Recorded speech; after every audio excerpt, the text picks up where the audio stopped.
Hello students, myself Akshada Kulkarni. Today we are going to deal with the first topic of 10th standard biology, that is heredity and evolution. Students, heredity मतलब generally आपको पता है कि parent से offspring में जो characteristic transfer होते हैं उसको हम हेरिडिटी कहते हैं। और इवोल्यूशन का मीनिंग है कि ग्रेजुअल चेंजेस, जो स्लो चेंजेस होते हैं that is called as a gradual changes. अब स्टूडेंट्स, हेरिडिटी और इवोल्यूशन ये दो अलग अलग कंसेप्ट है, बट इस टॉपिक में हम वो डील करने वाले हैं because they are related with each other. So heredity is nothing but transformation of characteristics from one generation to another generation. Students, एक टॉपिक स्टडी करने से पहले इसमें हम कौन से बिट्स पढ़ने वाले हैं ये आपको पता होना चाहिए। इस टॉपिक में हम हेरिडिटी और हेरिडिटी चेंजेस के बारे में पढ़ने वाले हैं, उसके बाद प्रोटीन सिंथेसिस के बारे में स्टडी करने वाले हैं। Then we are going to deal with the Darwin's theory of evolution. Then we are going to study about the Lamarckism. उसके बाद ह्यूमन का इवोल्यूशन कैसे हुआ, किस बेस पर ह्यूमन इवोल्यूशन प्रूफ किया गया, उसके एविडेंसेस, फिर स्पेसिएशन। ओके, सो इसके बारे में हम इसमें स्टडी करने वाले हैं। So first, before starting the topic we are going to deal with certain questions which are given in your book. So कौन से क्वेश्चन है? तो first question, which component of the cellular nucleus of living organism carries the hereditary characteristic. अब देखो student, इसका answer बहुत ही easy है, आपको पता है क्या कहा है। लिविंग ऑर्गेनिज्म के सेल का न्यूक्लियस में ऐसा कौन सा कंपोनेंट है जो एक जनरेशन से दूसरी जनरेशन में कैरेक्टरिस्टिक ट्रांसफर करता है। इसके लिए आपको सेल क्या है ये पता होना चाहिए। You know that student, cell is a basic structural and functional unit of life. So this cell is very important organelle of this organism which consists of nucleus, जिसमें क्या है? न्यूक्लियस है। और ये जो न्यूक्लियस है, इस न्यूक्लियस में क्रोमोसोम्स होते हैं। आपको पता है कि एक लिविंग ऑर्गेनिज्म में 23 पेयर्स ऑफ क्रोमोसोम होते हैं। ये जो क्रोमोसोम्स रहते हैं ना, ये क्रोमोसोम्स डीएनए से बनते हैं और इस डीएनए के ऊपर छोटे छोटे प्रोटीन्स रहते हैं। That proteins are nothing but the genes, और ये जीन्स रिस्पॉन्सिबल होते हैं एक जनरेशन से दूसरी जनरेशन में कैरेक्टरिस्टिक ट्रांसफ़र करने के लिए। तो आपके क्वेश्चन का आंसर है डीएनए और अ जीन्स। उसके लिए आपको ये ध्यान में रखना है कि cell shows consist of nucleus have chromosomes are made up of a DNA and DNA consist of a smaller proteins, that proteins are called as genes. Students, second question which is given in your book is that which is the process by which the physical and mental characteristics are transferred from parents to offspring। ऐसी कौन सी process है जिस process में parents से offspring में physical और mental दोनों characteristic transfer होते हैं। तो फिजिकल का मतलब क्या है? Colour of the hair, colour of the skin, structure of the eyes, nose. Okay, और मेंटल कैरेक्टरिस्टिक मतलब क्या? एक स्पेसिफिक हैबिट होती है पेरेंट्स की जो जैसे ऑफस्प्रिंग्स में आती है, उसको कहते हैं मेंटल कैरेक्टरिस्टिक। तो ऐसे कौन से फिजिकल और मेंटल कैरेक्टरिस्टिक है जो जिस प्रोसेस से पेरेंट्स से ऑफस्प्रिंग में जाते हैं? So that process is nothing but the heredity. उस प्रोसेस को क्या कहा जाता है? हेरिडिटी। और इस वीडियो में हम हेरिडिटी और उससे होने वाले चेंजेस के बारे में स्टडी करने वाले हैं। अब थर्ड क्वेश्चन है आपके बुक में, बहुत ही ईजी क्वेश्चन है, which are the components of a DNA. Students, मैंने आपको फर्स्ट क्वेश्चन का आंसर कहा है कि DNA is responsible for transformation of characters from one generation to another generation. तो ये डीएनए का स्ट्रक्चर कैसा है? ये डीएनए कौन से कंपोनेंट से बनता है? Students, DNA is made up of basically 3 components. इस डीएनए के एक बैकबोन होता है और उस बैकबोन में 3 कंपोनेंट से बनता है, that is sugar, nitrogenous basis and phosphate group. इसके बारे में आपने प्रीवियस स्टैंडर्ड में भी पढ़ा है। डीएनए हैज हेलिकल और अ spiral structure. It looks like a ladder. ये लैडर की तरह दिखता है, सीढ़ी रहती है ना अपनी, उसकी तरह दिखता है। This is made up of a backbone. That backbone shows 3 components. First and important component is sugar, second component is phosphate group,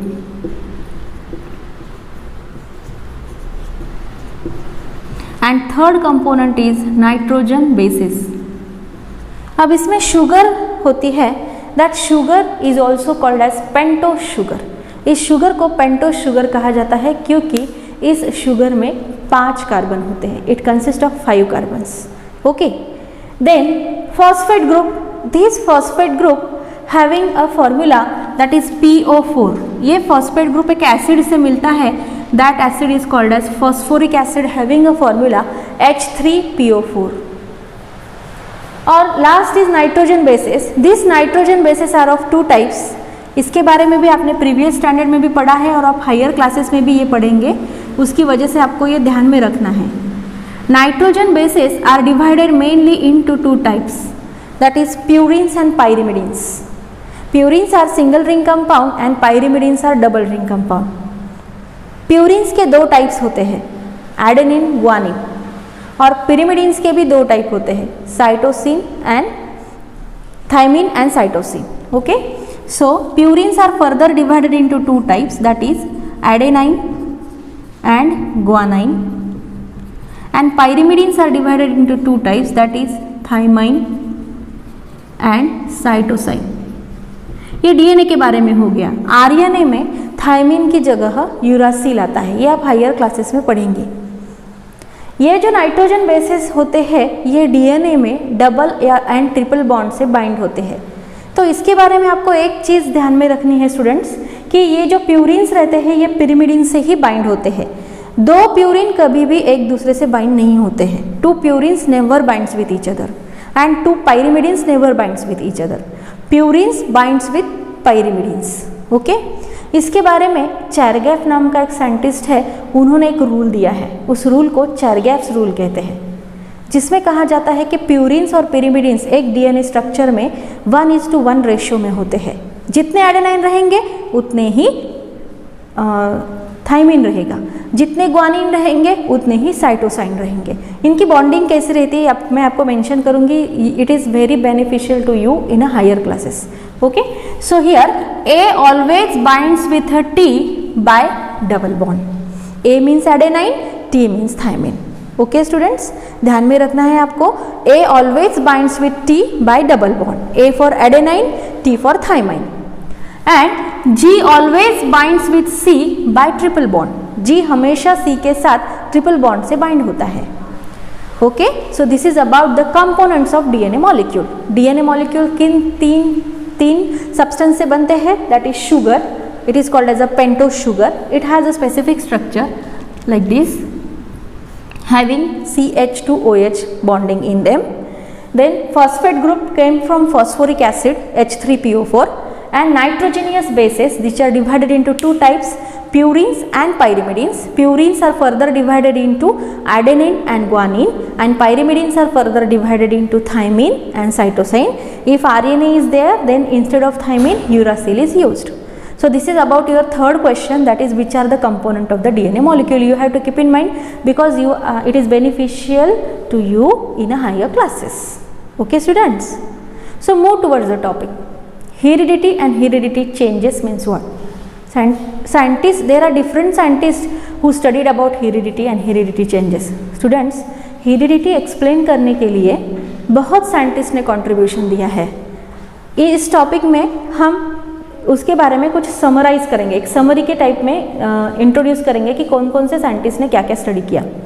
so first scientist who studied about the genetics was Mendel, John Grigor Mendel. John Grigor Mendel was the scientist who studied first about genetics in 1886। Actually Mendel जो scientist थे वो Austria में born हुए थे और actually he was a student of mathematics. उसके पीछे एक बहुत बड़ी हिस्ट्री है। एक्सीडेंटली वो फार्मिंग में वर्क करने लगे और उनके माइंड में बहुत सारे क्वेश्चंस आए कि when we sow the seed of a pea plant then why pea plant come, when we sow the seed of a mango then why mango come. So there are lots of question. He was a very curious scientist and he was very discipline scientist. Okay, so he tried to search his answer of his questions. उन्होंने उनके question का answer ढूंढने की शुरुआत की और finally they reached the point that they found the answer. There is a certain factor which is responsible for transformation of character from one generation to another generation.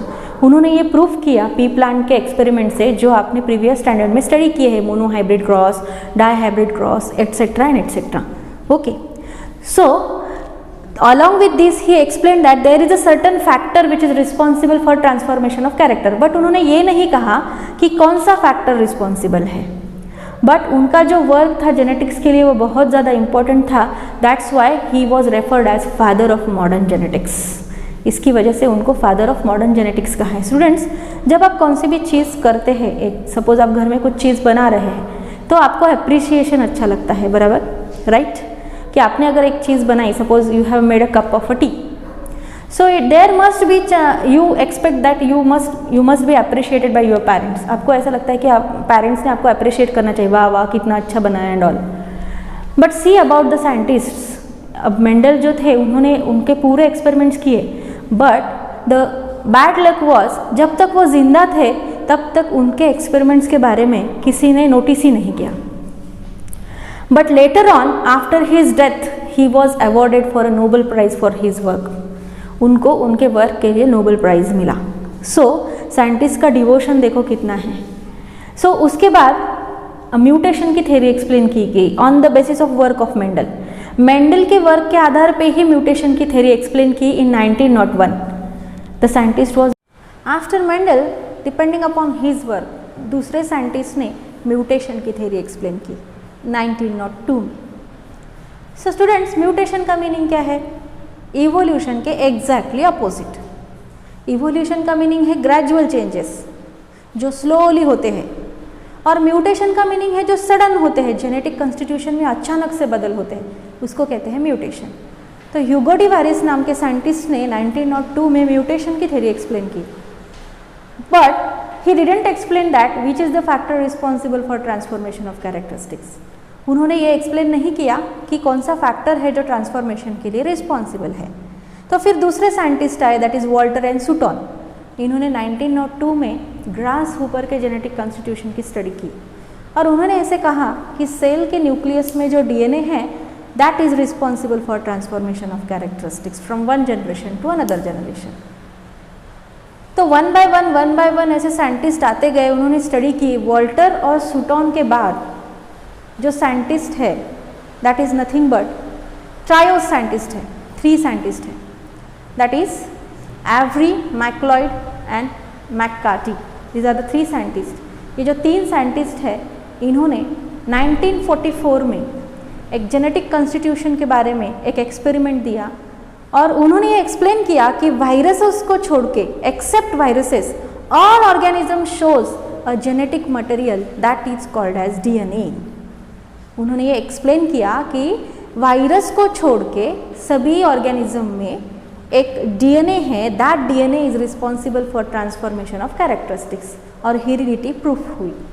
So what is heredity on the basis of this? अब heredity का मतलब क्या है, exact definition क्या है heredity की? Students, the transformation of characters from one generation to another, from one generation to another generation, or you may mention it as from parents to offsprings. So this is called as heredity. इसको कहा जाता है heredity, the transformation of characters from one generation to another generation. अब ये heredity तो proof हुई, but heredity से heredity changes क्या होते हैं, और heredity के genetics का यूज़ क्या होता है, किस चीज़ के लिए, किस लिए हम इतनी सारी heredity की प्रॉपर्टी स्टडी कर रहे हैं? क्योंकि स्टूडेंट्स, इस हेरिडिटी की मदद से हम बहुत सारे यूजेस जो है इसके हमको है। So what are the uses of heredity that we are going to deal with? Before that, heredity के लिए एक जो इम्पॉर्टेंट प्रोसेस लगती है, that process is nothing but the protein synthesis. अब इस प्रोटीन सिंथेसिस के बारे में 1961 में फ्रांसिस्को जैकोब एंड मोनार्ड नाम के साइंटिस्ट हैं, फ्रेंच साइंटिस्ट है ये, इन्होंने प्रोटीन का सिंथेसिस कैसे होता है, प्रोटीन्स क्या है, प्रोटीन्स कहाँ पे सिंथेसाइज होते हैं, इसके बारे में एक प्रोसेस इन्वेंट की। That process is nothing but the protein synthesis. अब इस प्रोसेस के बारे में हम डिटेल में नेक्स्ट वीडियो में डील करने वाले हैं। सो इन साइंटिस्ट ने प्रोटीन सिंथेसिस के 3 स्टेप्स दिए हैं, that is transcription, translation and translocation. So they prove that whatever the DNA is there, that DNA consists of small proteins and that proteins are nothing but the genes which are responsible for transformation of characters. Students, living organism में proteins का बहुत ज़्यादा importance है। अब proteins का importance क्या है? Proteins give strength to our body. अब they are called as building block elements. उनको बिल्डिंग ब्लॉक एलिमेंट्स कहा जाता है, अंबुजा सीमेंट की तरह मजबूत जो बनाते हैं। So that are nothing but the proteins. तो ये प्रोटीन्स क्या है, व्हाट आर द प्रोटीन्स, ये कहाँ पे फॉर्म होते हैं? Okay, so proteins are made up of amino acids.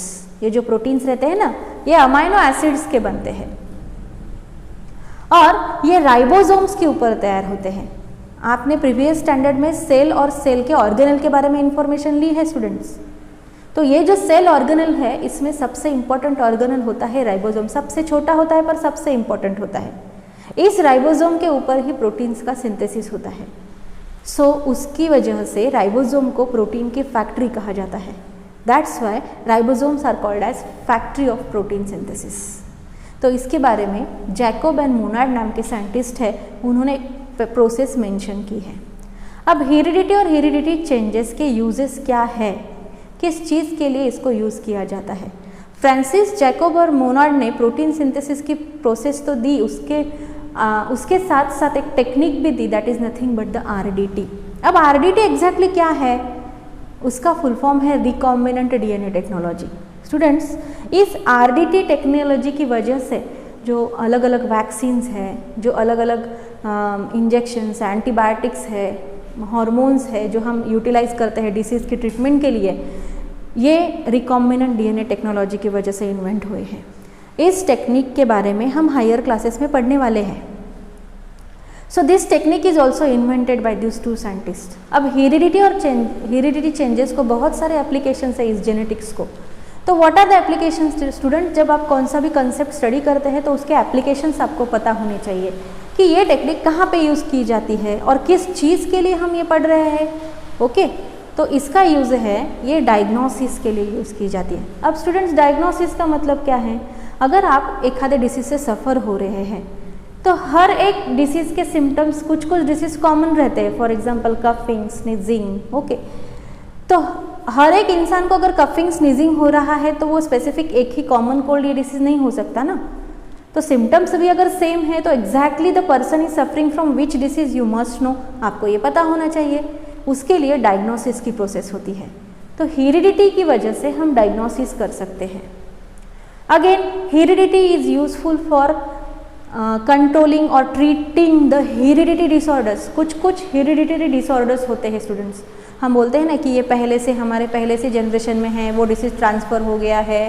तो कुछ डिसीजेस ऐसे होते हैं जो हेरिडिटी होते हैं, for example diabetes and all etcetera. तो ये जो पेरेंट्स में ये डिसीज़ है तो वो जैसे वो जीन्स ऑफस्प्रिंग में आते हैं। 9th स्टैंडर्ड में आपने बहुत सारे हेरिडिटी डिसऑर्डर्स के बारे में स्टडी किया है, मुझे अलग से बोलने की ज़रूरत नहीं है। Okay students, so this disorders are treated with the help of hereditary genetics. Okay, इसके ट्रीटमेंट के लिए आप उसका यूज़ कर सकते हैं। Then they are also used for treating they are also used for production of hybrid varieties of plants and animals. We know that science and technology had reached the Everest point. So hybrid varieties prepare करने के लिए plants के हो या animal के हो, suppose एक certain plants are suffering from specific disease, तो उसको ट्रीट करने के लिए उस प्लांट्स के सीड में ही ऐसे जीन्स डाले जाते हैं जिसकी वजह से प्लांट सेल्फ उसको रेजिस्ट करेगा। आउटसाइड से उसको कुछ फर्टिलाइज़र या कुछ केमिकल सब्सटेंसेस यूज़ करने की ज़रूरत नहीं। सो उस ट्रीटमेंट के लिए हेरिडिटरी जेनेटिक्स यूज़ किया जाता है। सो ये और इसके अलावा बहुत सारे एप्लीकेशंस है हेरिडिटरी चेंजेस और जेनेटिक्स के, जो हम नेक्स्ट वीडियो में डील करने वाले हैं।